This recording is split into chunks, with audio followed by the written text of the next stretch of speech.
Good evening and salutations, my Jade fans. Even before I hit the record button, there was two major things I wanted to sit there and talk about. And I kept going back and forth about which one. And I guess I'll sit there and start with the latter, because it's the most prominent one in my head that happened after. Not that the first one is not as important. And this is pretty much the destruction, writers, the shows, destroying Sam's character. Now I was gonna sit there and try to be all goofy and stuff like that and call her Samantha. Um, you know how EJ always called Sammy Samantha. For some odd reason, he was the only person. Everyone else called her Sammy, but whatever.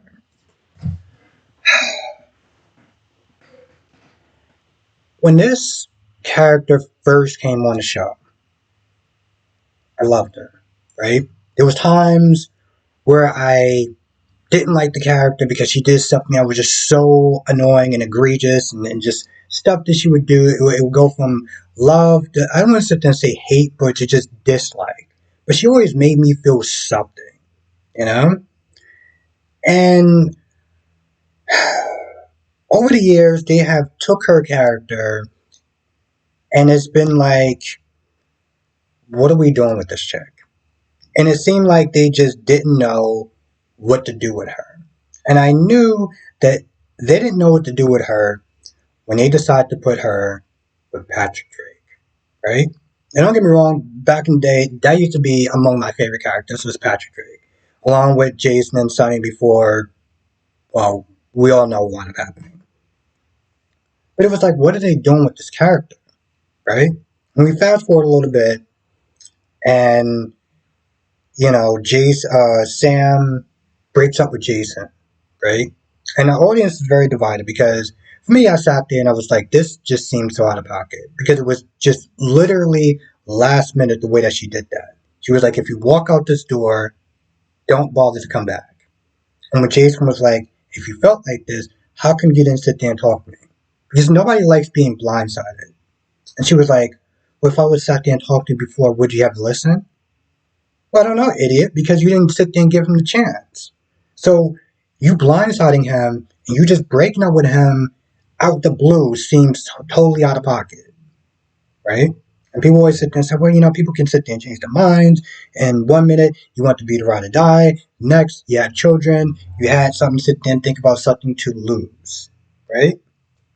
So there's people that's not there saying, well, you knew exactly what you were doing. You had a baby with a guy who was an enforcer the mob who literally kill for people, right? And that's very true. And then you also have the truth of people's priorities can change, right? Okay, fine. And then maybe there might have been some personal issues that was going on behind the scenes. Who knows? And we fast forward to today's episode, right? And this is where my gripe with the way they have written this character have just been off the chain.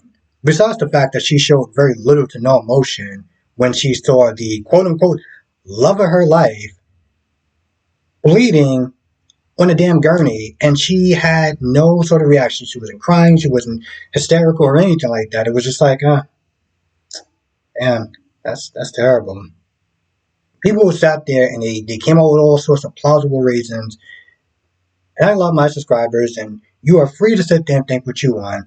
But I sat there and I was like, this just does not make any sense. All this stuff, she's used to it and this, that, and the third, it's just trying to put a nice spin on it. And the reality of the fact is, it's out of pocket. Hell, this whole episode should be pretty much called Out of Pocket, right? She's talking to Carly today. She known Jason for way too long, right? The chick that was the definition for me as far as the ride or die chick is like, well, there's a possibility that Jason could have sat there and shot Dante. Why is Carly the only person that's there looking at this man that she known it for a very long time? Is like, you know what, I'm gonna give him the benefit of the doubt because I know him. I know his heart. I know he wouldn't sit there and do that. You got Sonny at the police station, Smith talking to Anna talking about I really want you to find Jason because he could have possibly did it. You ungrateful, disloyal. And she's like, maybe he could have did it. She gets upset with Carly talking about, well, you should have sat there and asked him. How about the fact that she was just grateful that her best friend was alive? Karen? Because that's what, honestly, tell you, I was like, are you kidding me? And she sat there and said, if Jason calls you, turn him into the police. And that's when I was like, that's what broke me with this character. I read a comment snippet saying that I'd never liked Sam. Clearly, they have no idea who the hell I am. It's not so much that I didn't like the character. I don't like the way that the direction of this character is going. You know, the guy who you literally had a child with, the guy who you knew who he was from the beginning when you got into a relationship with him,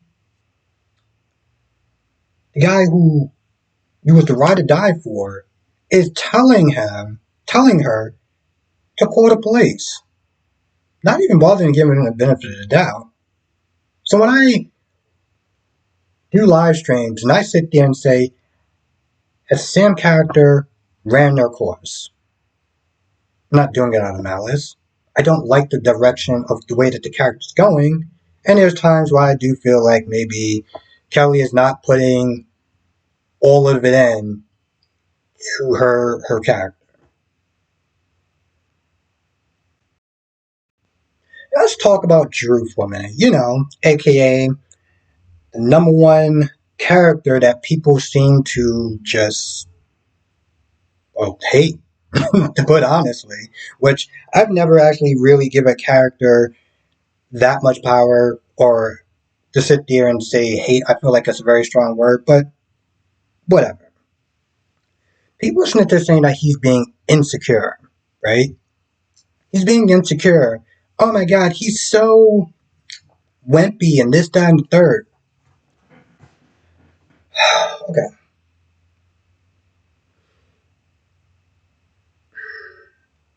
I'm like, how could I sit there and address this nicely? Now, I'm not sitting there saying that Drew is my favorite character. I don't dislike him as much as other people do, but I'm kind of more in the middle ground. He hasn't done anything to super offend me. My thing is that he knows that, you know, in the heart of hearts, that he was just a placeholder for Jason. But he touched on some stuff that I don't think that people are sitting there actually listening because of how much they don't like him. See, a lot of times when people are in their feelings, they could sit there and say the sky is blue, and you're not going to believe them because you don't like the character. Something I like to call blind hatred. Now, I'm not saying every person that doesn't like him won't listen, but I've seen people that have come and had sideways talk about he is being wimpy and he's being insecure. No. What is called is integrity. Okay? One of the things he said was you practically trashed your relationships for a hot minute with Sonny and Jax because you've always put Jason first, and he's not going to be that person. And no man on the entire goddamn planet should ever have to sit there and play second fiddle to another man. That's just out of pocket. No matter if it's Drew, okay, I can't even sit there and say Sonny, Drew, Michael, whoever should ever have to sit there and play second fiddle. Okay? So he knew the position he was in, and that's why he was like, you know what, listen, I'm cutting my losses and I'm leaving. And Carly sat there and tried to stop him. I'm like, Carly, what are you doing? This guy is leaving. He's not sitting there trashing you. He's just sitting there saying that you handled your relationships badly, and I'm not going to sit there and be another casualty.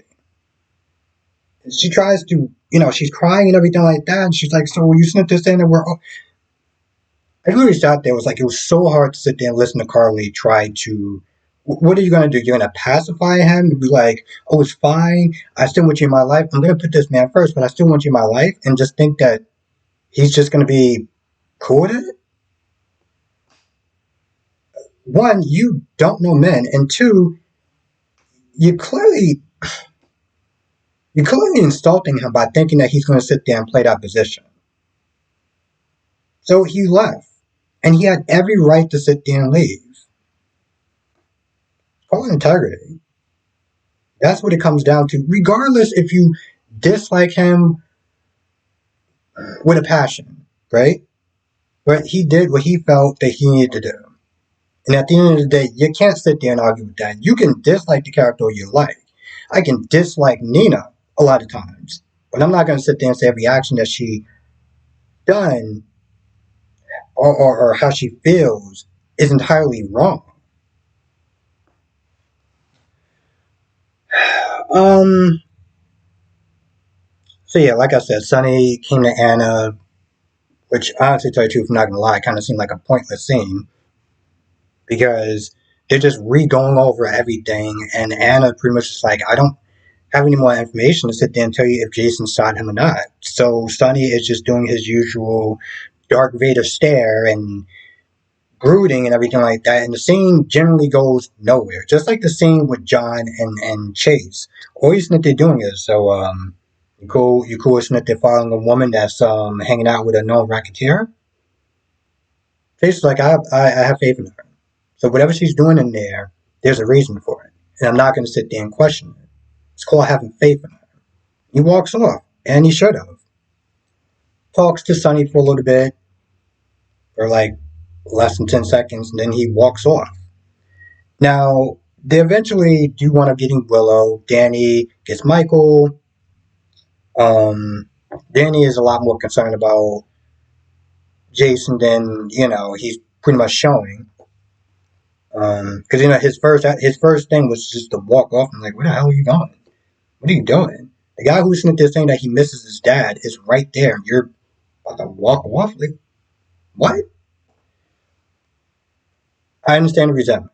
That I do get because Jason has put other people's kids and other people's family above his own for years. So I get that part. Um, Willow helps him out, helps Jason out. Jason finds out that Michael has, a son and a daughter and everything like that. Um, they talk to Ned over the phone, so maybe he may or may not appear. Who knows? Depends on how long he's sitting there playing Justin on Days of Our Lives. And the last scene, I think, is with Hat Daddy and Curtis. Now, I still kind of stand on the fact that going to go see this doctor, that's, by the way, that's no longer treating patients. He retired. I guess he wants to do it for closure. Okay, fine. That's what it is. Fine. I don't see the point.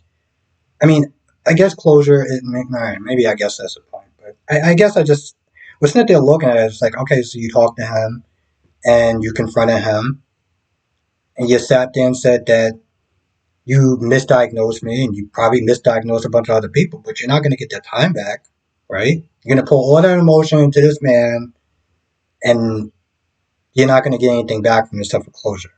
I don't know. I guess I've never been in that situation, so I don't know what that's like. I don't fully understand the whole closure thing, but whatever. Selena comes in and, Marshall's like, you need to sit there and leave. You need to leave. I'll sit there and show you the way out. And the guard comes up and he's like, I'm not scared of him. Marshall, I am trying not to be a dick, but you're not taking this man, okay? This man will literally sit there and body you and won't think twice. Okay, so I don't understand where this false bravado is coming from, like, oh yeah, I can sit there and take him. Yeah, that's not gonna happen. But Selena comes in there and Curtis is like, oh well, I'm not gonna let you do the poker games and stuff like that. And Selena's like, I got information. Jason's the one that shot you. Sonny was the one that probably ordered it. He's been getting these attacks, but he's always been unscathed. And I'm not gonna lie, it's looking kind of sus. And Curtis is like, listen, I don't know what to sit there and think about that, but you trying to do me this favor is not going to sit there and get you back in my good graces of you playing your poker games. That ain't gonna happen. So she wound up leaving, and Marsha's like, listen, this is a bad time. We can't sit and be going on the road trip when there's too much that's going on. And he's also like, listen, I may or may not believe her. We gotta sit there and find out. We gotta find out if she's telling the truth or not. We gotta sit there and get some more info. We can do the road trip towards the doctor another time, but oh no, that's not actually the only one. I actually thought about that. I was like, wait, if I didn't actually literally turn the page, because apparently I was pretty much writing a damn book. The last scene is with Jordan and Drew, who is pretty much just working out, talks to Jordan. Jordan is having some sort of second thoughts a little bit about being deputy mayor, but she does understand, because of Dante, and she wants to go out there and try to find who did this, but at the same time, she doesn't want to be a quitter. She understands that her job is important in his own rights as far as doing good for the city, and she's not a quitter. Drew Drew pretty much was like, yeah, listen, I want Jason to get caught. I don't know him. I mean, I guess you kind of forgot when he helped you out in Greece, but whatever. Um, he also talks about his breakup with Carly and not being second fiddle to anyone. So he's like, hey, listen, I got out. I saw the warning signs. The minute he came back, it was pretty much over. So I bowed out before things got out of hand and me starting to resent her. And I think that's something else that I think people need to understand.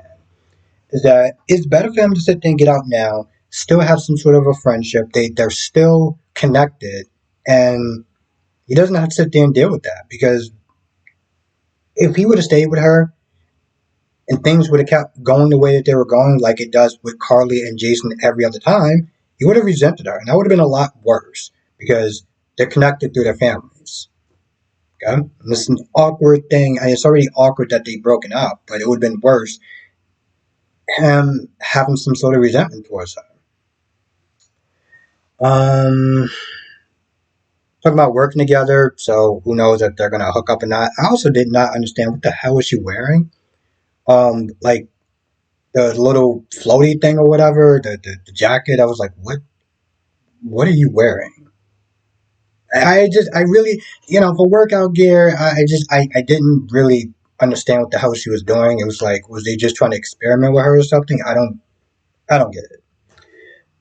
Now, yeah, I feel like that's pretty much about it. But I also have some more thoughts about, well, pretty much all the scenes. So, and this is already like 18 minutes longer than normal videos are. So I'm going to sit there and end it here.